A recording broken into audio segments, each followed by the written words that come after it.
The South Korean education system is one of the best in the world. School children have a very long day of study.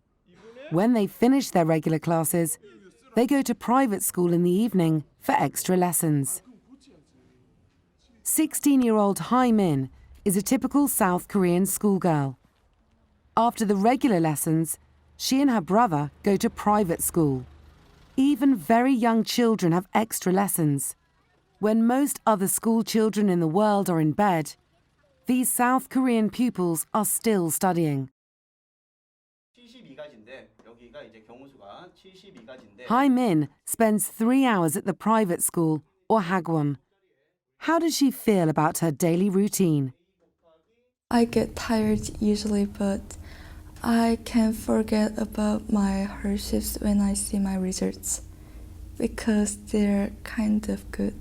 Hai Min studies for 13 hours a day. She gets home after 11 o'clock and has dinner. She goes to bed at 2 a.m. and gets up at 6:30 a.m. Hai Min's mother worries about her, but she says her daughter has no choice. I don't feel comfortable about this, but it's the only thing she can do to achieve her dreams.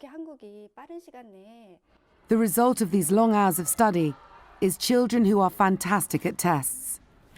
But how do they cope with such a long day? Sometimes I'm very tired, like exhausted, but I don't mind because I'm studying now to do what I want to do in future. This huge investment in education has transformed South Korea from one of the poorest economies in the world to one of the fastest growing economies. But there is a negative side to this intensive study.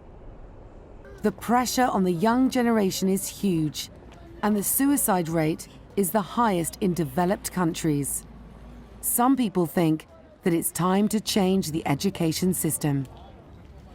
Test scores may be important in the age of industrialization, but not anymore. So we look into the ways to reform our education system, not based on test scores, but based on creativity and social and emotional capacities.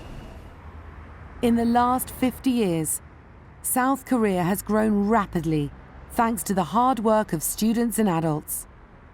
But young people have been under a lot of stress and have paid a high price.